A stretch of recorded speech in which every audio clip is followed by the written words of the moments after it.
Nous t'accueillons pour une petite interview autour de ton film L'Islande dans les pas des écrivains. Moi, j'ai une première question à te poser. Tu commences ton film en disant l'Islande, c'est une terre de glace créée par le feu. Et comment un pays comme l'Islande, qui est quand même une terre assez aride, froide, est-elle devenue une terre de légende et de littérature? L'Islande, déjà, par sa composition, comme vous venez de l'évoquer, c'est cette île, cette grande montagne qui est sortie au milieu de l'océan et au milieu de l'Atlantique Nord. Donc, on est entre le Groenland et les pays scandinaves. Et puis, un petit peu plus au nord, c'est la banquise. Et de par sa situation, l'Islande a mis du temps à être peuplée. Ce sont les moines qui l'ont d'abord peuplée. Et c'est une terre où il y avait très peu d'arbres. En tout cas, les arbres, quand ils ont existé, on les a abattus pour en faire des bateaux pour les Vikings. Et de par sa situation, de par ses conditions météorologiques, on va dire que c'est la Grande-Bretagne ou l'Irlande, une autre île que j'adore, en pire.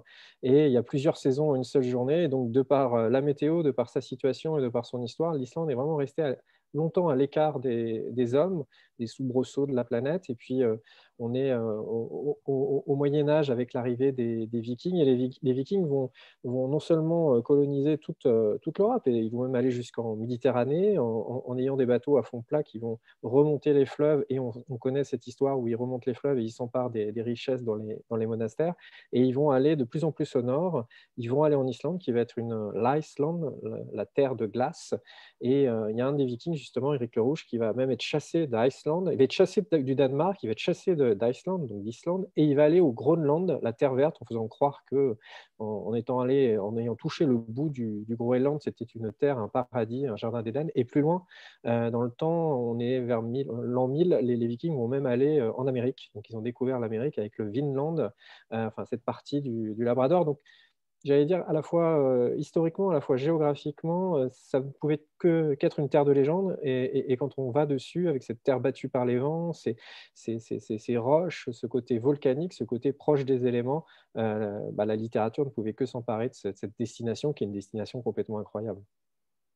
Alors, tu viens de dire que toutes les forêts avaient été abattues par les Vikings, donc la déforestation existait déjà à cette époque-là. La déforestation va toujours exister parce que ce qu'on oublie donc, pour les Vikings, ils avaient besoin de bois pour construire leur bateau.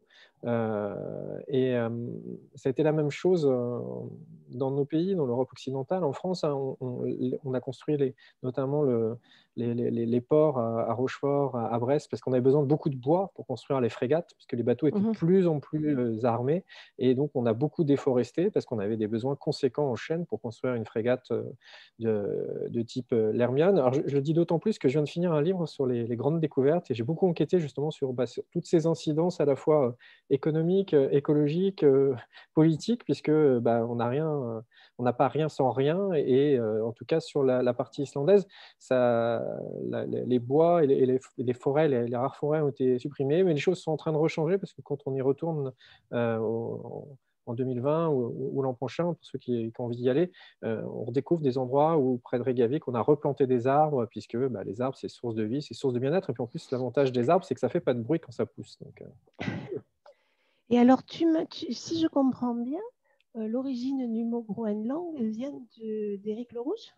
tout à fait, c'est un argument marketing avant l'heure, enfin même une contre-publicité, c'est qu'Éric le Rouge est chassé de la cour du Danemark parce qu'il a violé, il a volé, donc il retrouve refuge en Islande, où en Islande, les Vikings se partageaient un peu cette île où pas grand-chose ne poussait, donc il fallait faire venir du bétail. Et en Islande, rebelote, il recommet un larcin, et un gros larcin, donc il se fait chasser, et il prend le bateau, il prend sa famille au sens large du terme, et ils vont aller vers l'ouest. Et en allant vers l'ouest, il va taper la pointe du Groenland, qui est, semble-t-il, beaucoup plus verte qu'elle ne l'était aujourd'hui. Et il va coloniser cette terre, mais pour faire venir des gens, il a besoin de dire que c'est une terre, que c'est un Éden. On a toujours couru après des paradis, donc il va la baptiser Groenland, verte. Donc On peut dire qu'elle devait être verte parce que la pointe du Groenland à cette époque-là était moins glacée, parce que le Groenland, à 98%, c'est recouvert de glace. C'est une énorme calotte glaciaire. C'est la deuxième au monde après l'Antarctique.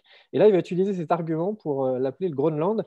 Et ensuite, les Vikings vont aller sur le Labrador, sur Terre-Neuve, en les surnommant Vinland, en les surnommant de beaucoup de noms où ils ont vraiment découvert l'Amérique. Et on le sait parce que les archéologues qui ont mené des campagnes là-bas se sont aperçus que bien avant Christophe Colomb, pratiquement 500 ans avant, c'est énorme à l'échelle de l'histoire humaine, ben, les hommes avaient pris pied, en tout cas les Occidentaux avaient pris pied sur le continent nord-américain qui, bien évidemment, était habité par des autochtones, des Indiens qui n'avaient rien demandé à ces hommes blancs qui venaient occuper leurs terres.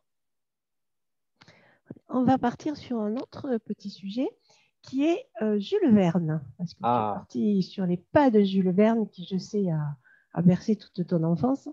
Et moi, j'ai compris que Jules Verne n'était jamais allé en Islande. Et comment peut-on arriver à décrire un volcan dans son livre Voyage au centre de la Terre sans jamais l'avoir vu? C'est toute la magie de Jules Verne, c'est de nous raconter des explorations, des expéditions, en l'occurrence pour Voyage au centre de la Terre en Islande, sans y être jamais allé. Alors, à sa décharge, il n'a pas beaucoup voyagé, il a beaucoup voyagé dans les bibliothèques. Il a néanmoins été un marin. Il a eu un bateau à un moment, il a eu des velléités d'exploration. Mais ça prouve que quand on a de l'imagination, qu'on sait raconter des histoires, on peut raconter l'exploration. Et lui, c'est beaucoup basé sur les récits qui paraissaient à l'époque dans un magazine qui s'appelait l'Illustration. Et il consultait beaucoup les rapports scientifiques de ses contemporains qui allaient sur le terrain, il les épluchait. Et il avait pour mission, avec son éditeur, de vulgariser tout ça. Donc, il allait piocher dans ces éléments, son imaginaire fonctionnait. Et ensuite, là où il a ce coup d'avance, il invente la science-fiction avant l'heure, c'est qu'il va se dire, tiens, l'Islande, une île volcanique, et si on accédait au centre de la Terre via l'Islande, et la mécanique était partie, et le petit garçon que moi j'étais, nantais, donc Jules Verne était nantais, donc quand on était à l'école, au collège, au lycée, c'était très important à Nantes. J'ai plongé dedans et j'ai longtemps été persuadé qu'évidemment, on pourrait avoir accès au centre de la Terre et qui mieux que l'Islande avec ses paysages, le Snaffleness, ce volcan et ce récit d'expédition qui, quand vous avez, en l'occurrence, devait avoir une dizaine d'années, vous embarque littéralement et vous avez envie d'aller en Islande, quoi, parce que même si c'est évidemment peu plausible après, la légende, en tout cas, c'est inscrit dans votre cortex, quoi. Après, tu nous parles de Pierre Loti. Alors, Pierre Loti, c'est pêcheur d'Islande.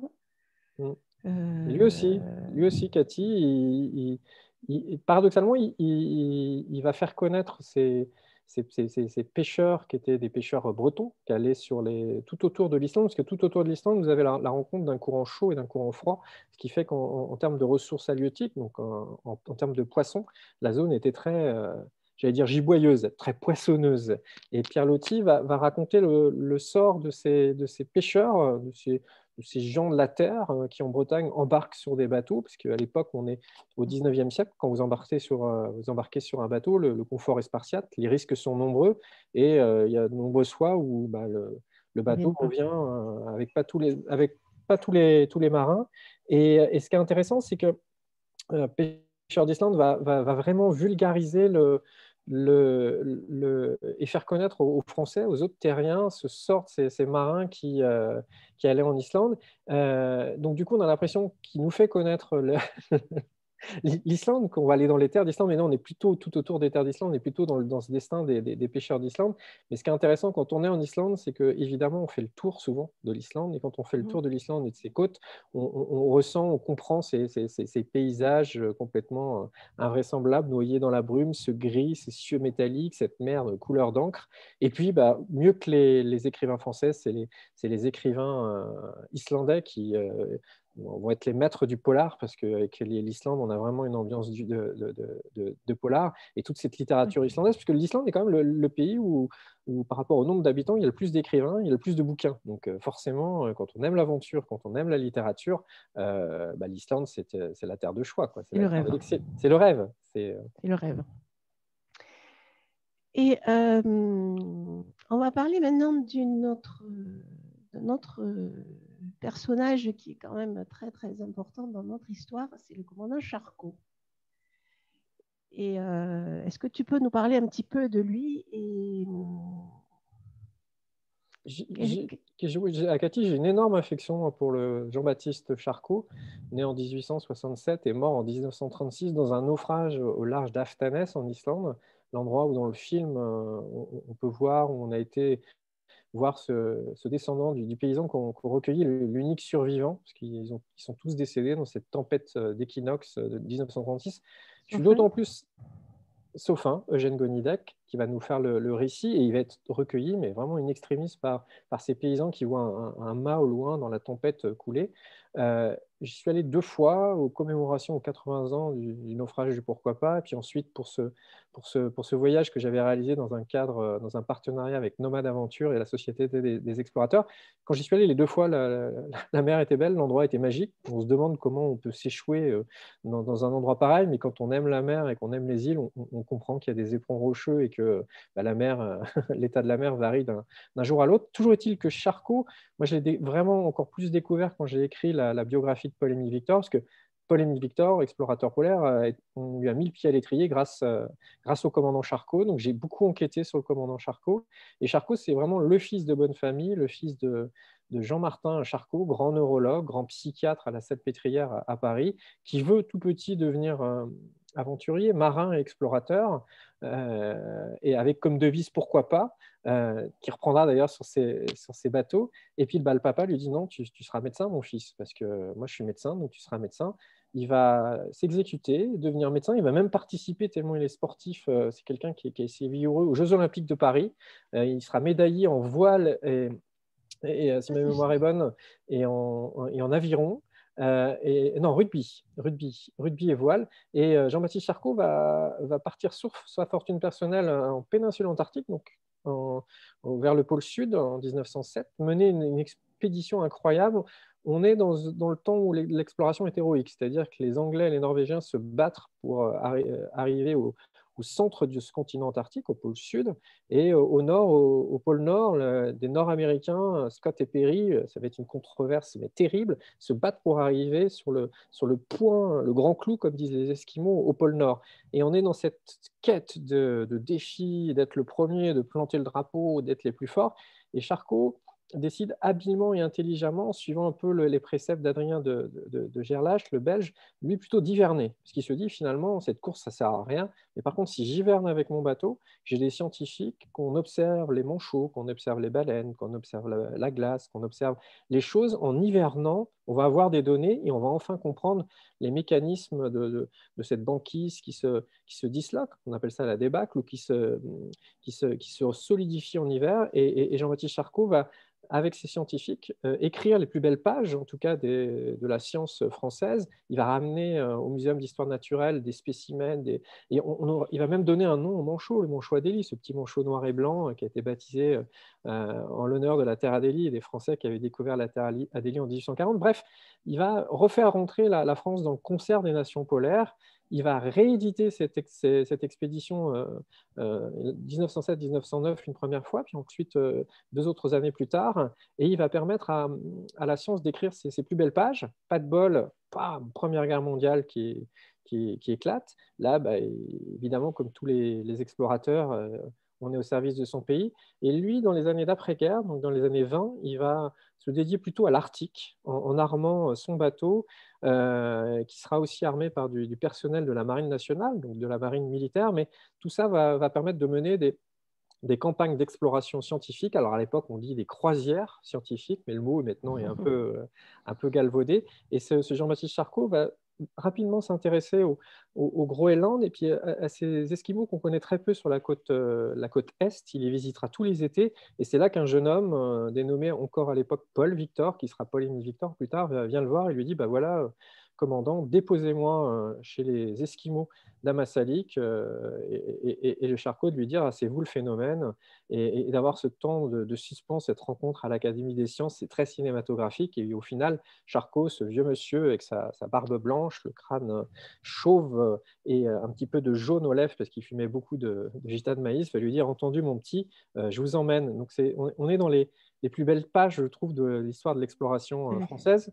Et puis derrière, 1936, 2 ans plus tard, Charcot a déposé son fils spirituel, son protégé, mais on le racontera, et je le raconte dans un autre film et dans des biographies dédiées à Paul-Émile Victor. Et sur le chemin du retour, il fait une escale à Reykjavik. Le ciel est bleu, le soleil brille, et en repartant, ils ne peuvent pas le savoir, on n'a pas les bulletins météo, on n'a pas les prévisions comme maintenant, ils vont tomber dans la tempête d'équinoxe la plus épouvantable du XXe siècle.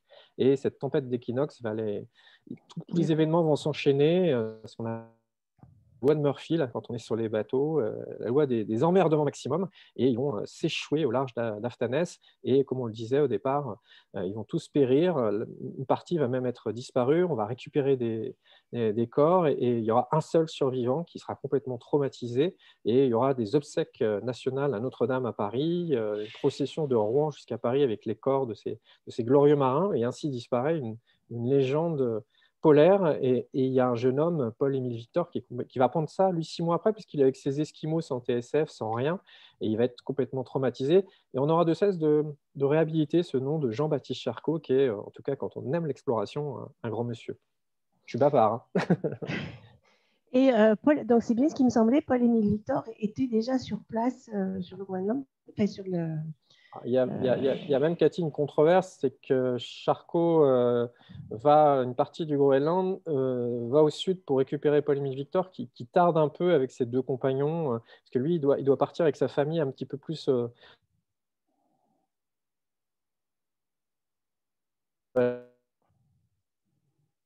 la côte du Groenland. Le long du Groenland, il y a des glaces qui dérivent. Et là, avec le 3-mâts, le Pourquoi pas, qui a un petit moteur de quelques chevaux et qui ne peut pas trop pousser la glace, c'est compliqué. Et Paul-Émile Victor va réussir à ce que Charcot l'emmène avec toute sa famille esquimau, parce qu'il part avec 30 esquimaux, Doumidia, sa fiancée, la maman de Doumidia, la famille au sens large du terme. Charcot dit avec tout son barda, parce qu'il y a les traîneaux, il y a les gros canots qu'on appelle des oumiaks, il y a de la nourriture, enfin, il y a tout. Et ça va mettre un petit peu de temps. Et ce temps qui va être perdu va obliger Charcot et ses marins à refaire du charbon à un endroit en Islande. Le charbon sera finalement très mauvais, parce que pendant la tempête, on va s'apercevoir que les moteurs du Pourquoi pas ne pourront pas permettre au Pourquoi pas de s'échapper de ce fjord aux dents rocheuses. Et la famille de Charcot en voudra longtemps à Paul-Émile Victor, qui sera tenu pour responsable, parce que, étant donné qu'il a eu du retard, Charcot a eu du retard. Donc si Charcot a eu du retard, c'était de la faute de Victor. Voilà. Et comment Victor a vécu ça? Parce qu'il a dû avoir des remords toute sa vie, non, de cette...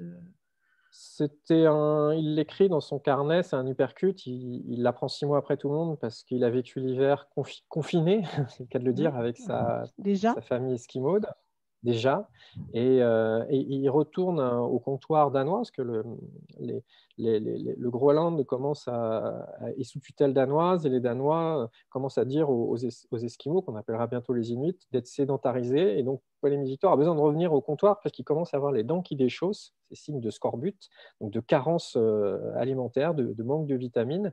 Et c'est sur le chemin où il rencontre une vieille Gaba qui lui dit que tous les Kratuna, tous les blancs du grand bateau sont morts. Et lui, on est février-mars, et ça s'est passé en septembre 36, donc on est en février-mars 1937, et lui est complètement abasourdi, puisqu'il ne comprend pas. Il va s'empresser de télégraphier à ses compagnons qui sont rentrés en France, Robert Gessin et Michel Pérez, et se faire confirmer cette nouvelle, et rapidement comprendre que, au final, ça a tellement suscité d'émoi, il y a tellement eu d'émotions qu'il a fallu un petit peu trouver des coupables, hein, parce que si Charcot avait fait naufrage, il y avait bien une raison. Et on va s'apercevoir que Victor, qui n'est pas là, et parce que la mission s'appelait la mission Paul-Émile Victor, il va être un petit peu le coupable tout désigné, en tout cas pour la famille. Et donc, il ne va avoir de cesse pendant 25 ans d'essayer de prouver à la famille qu'il n'est pas pour grand-chose. Et il va avoir cette réhabilitation très tardivement, quelques 30 ans plus tard, où au final, Anne-Marie Valin-Charcot, fille du commandant Charcot, va comprendre que le Paul-Émile Victor, le garçon qui n'était pas trentenaire à l'époque, n'y est pas pour grand-chose. Et puis, il n'aura jamais aucun ressenti là-dessus, mais dès qu'il aura l'occasion, il va rendre hommage à Charcot en disant à chaque interview, le boss, c'est Charcot. Et quand le premier bateau qu'il va construire pour les expéditions polaires françaises d'après-guerre, il va lui donner comme nom le commandant Charcot. Donc, il y a vraiment des notions de fidélité Et de et reconnaissance. d'engagement et de reconnaissance. Important par les temps qui courent. C'est sûr. À souligner. Oui, donc, Paul-Émile Victor a pris un petit peu la suite de Charcot et est parti dans ses expéditions polaires. Tu peux nous parler un petit peu de ces expéditions polaires parce qu'on en entend beaucoup parler, mais il est parti avec, on le voit à côté de gens à l'époque très connus. Donc c'était tout un engouement de l'époque pour ces expéditions, pour cette connaissance du pays. On le voit à côté d'Herzog, de Cousteau. Enfin bon, c'était un homme de tous les fronts. Voilà, tout à fait. Et les expéditions polaires françaises, alors je commence à bien maîtriser mon sujet parce que j'avais enquêté dessus pour la biographie, le biopic de Paul-Émile Victor, mais l'an dernier, j'ai publié un livre qui s'appelle Polar Circus ou les expéditions polaires à la française.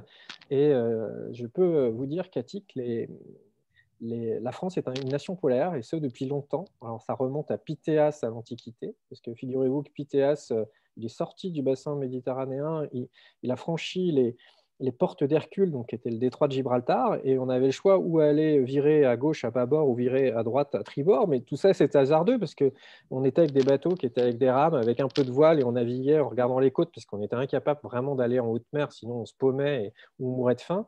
Et Epithéas va remonter jusqu'en Armorique, faire le tour de cette île qu'on appelle Albion, d'où le nom de perfide Albion pour désigner la Grande-Bretagne, va remonter jusqu'au Féroé. Et là, d'après les écrits, les traces archéologiques qu'on a, il serait vraisemblable qu'il soit allé au-delà de l'Islande, qu'il surnommera Thulé, l'Ultima Thulé, l'ultime frontière.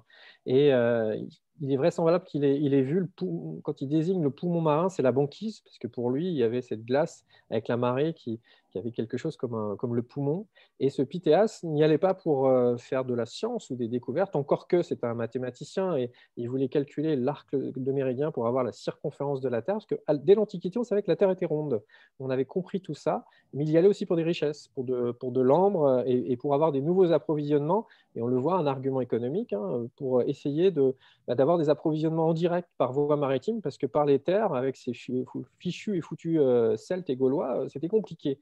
Et on a donc Pythéas, et puis tout ça va tomber dans un sommeil, un coma très très long, en tout cas en France. On aura quelques Français qui iront au Spitzer pour chasser la baleine, de glorieux pêcheurs et marins basques, normands et bretons qui iront aussi du côté de Terre-Neuve avec maintenant cette implantation de Saint-Pierre-et-Miquelon. Et puis Jacques Cartier qui va vouloir trouver ce fichu passage qu'on appelle du nord-ouest, donc quand on met la carte nord-est et nord-ouest, pour aller atteindre Cathay, donc la Chine et ses richesses. Et tout ça va mettre les hommes d'Europe occidentale, avec d'abord les Espagnols, les Portugais qui vont asseoir leur autorité, ensuite les Français, puis les Britanniques, etc. Et on va arriver qu'en 1840 avec un Français qui est né à la barbe d'un Nord-Américain, Charles Wilkes, et d'un Anglais, Scott. Il s'appelle Jules César Sébastien Dumont d'Urville, marin de la marine nationale bientôt. Et ben, il va poser le pied sur le continent antarctique. Il sera le premier occidental à poser le pied, la surnommant Adélie en hommage à sa femme Adèle, d'où le nom de Terre Adélie. Ah. Et là, il va y avoir une vraie concurrence entre toutes les nations. On est en France, donc en France, on fait des choses bien, puis par moments, on oublie tout, on est amnésique. Et là, pendant un siècle, plus rien. Il faut que Charcot remette, j'allais dire, du charbon dans la machine pour refaire des expéditions polaires. Puis ensuite, Paul-Émile Victor. Et ensuite, l'avantage de ces explorateurs, en tout cas, c'est que Victor a laissé un outil, l'Institut polaire, les expéditions polaires françaises, qui sont devenues l'Institut polaire français Paul-Émile Victor, l'IPEV. Et cet outil va permettre à la France de prendre pied sur le continent antarctique de façon pacifique et scientifique, puisque depuis 1956, on a une base surnommée Dumont d'Urville, en hommage à justement Jules Sébastien César Dumont d'Urville. Et C'est complètement novateur dans les années d'après-guerre d'envoyer des gens étudier la glace, parce qu'après tout, on a fait la guerre, on doit se reconstruire. À quoi ça sert d'envoyer des pauvres bougres hiverner sur les glaces pour aller observer l'épaisseur de la glace, la météo, le climat? Et on va s'apercevoir qu'au final, cette innovation va nous permettre de mieux comprendre le climat, de mieux comprendre notre planète, en faisant ces carottages, avec toutes ces successions de couches qui nous permettent de réécrire le climat de la planète depuis le départ ou presque. Et en tout cas, c'est cette histoire polaire qui me passionne, parce que ce n'est pas seulement des animaux, les ours au pôle Nord et puis les manchots, et pas les pingouins d'ailleurs, en Antarctique, au pôle Sud. Et au-delà de ces glaces, ça nous raconte l'histoire, une vraie histoire, une histoire engagée, avec ses zones d'ombre et puis ses zones de lumière. En tout cas, c'est ce qui me Voilà, une passionne. histoire humaine, Voilà. géologique, etc. Politique, géopolitique, stratégique, historique, géographique, bref, ça raconte la vie, On quoi. a tout passé, littéraire. Et revenons un petit peu sur l'Islande, parce que, donc, quelle est la position de l'Islande face au changement climatique de nos jours?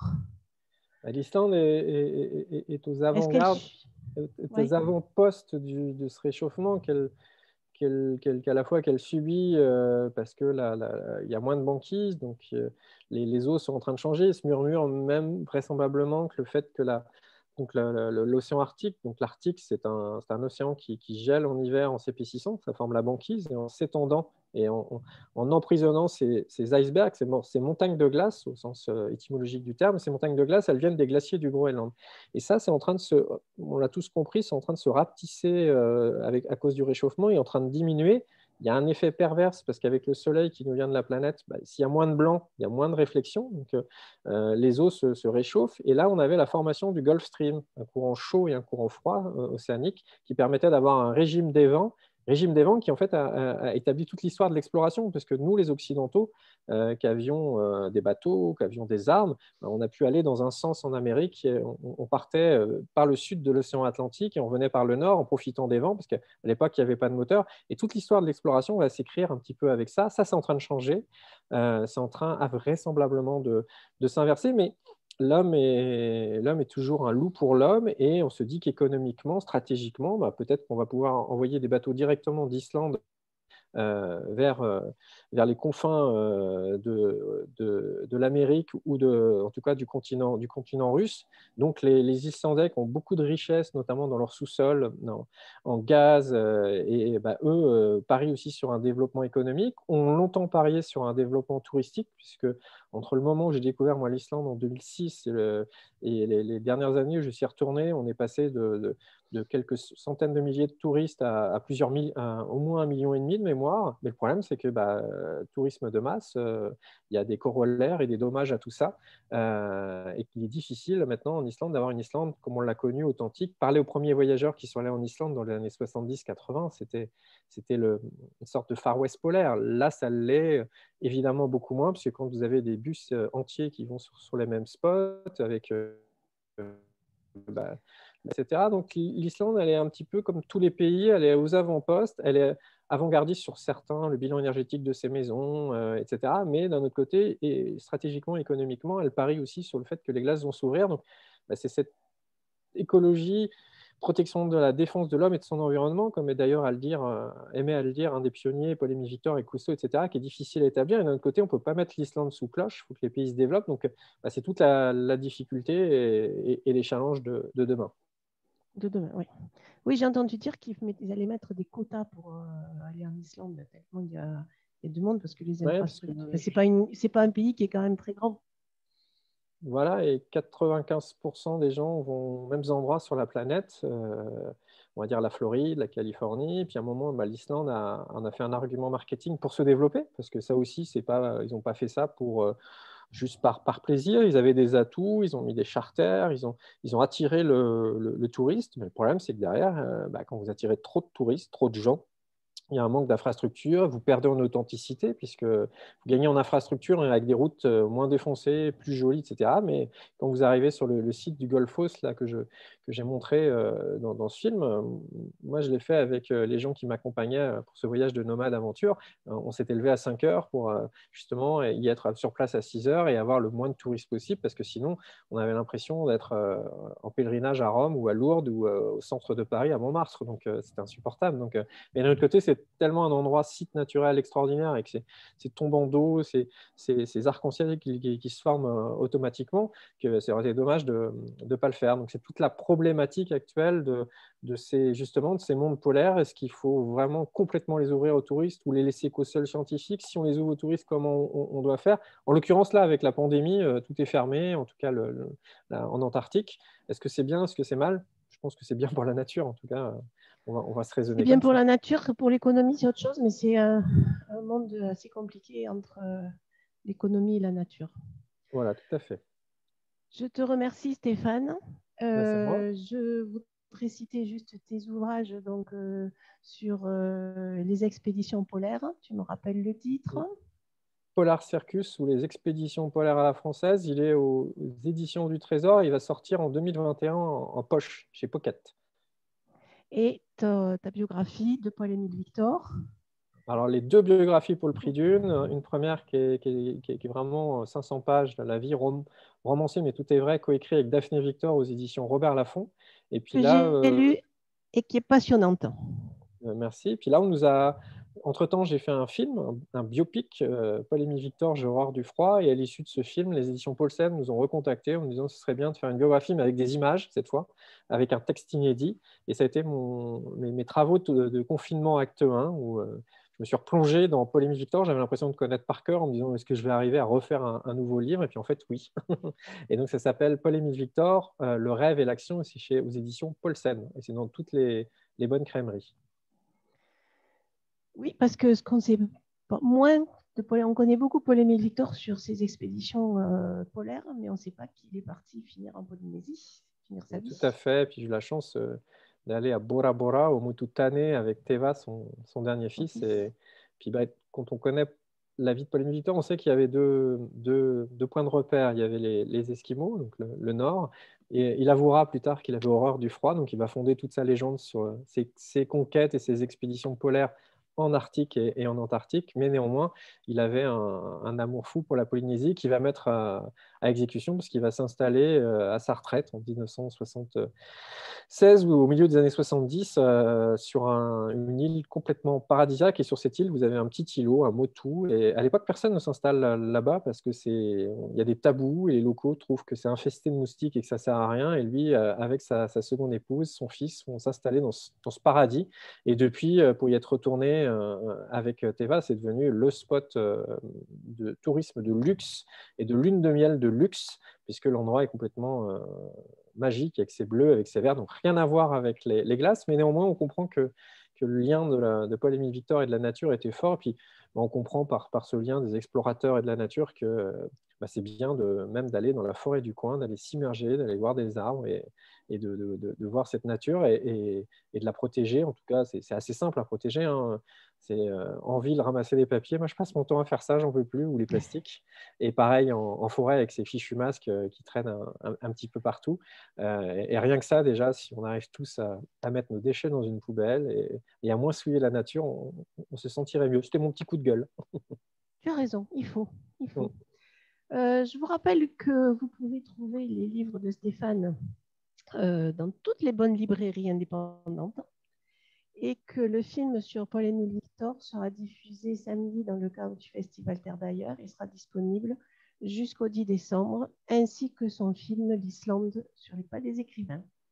Merci beaucoup Stéphane. Merci et merci Cathy et bravo au Festival Terre d'ailleurs de nous offrir, même en numérique, des espaces où on peut parler d'exploration, de science, d'aventure, bref, et de s'évader. protection de la nature. Voilà, et s'évader. Merci. Et s'évader. Merci.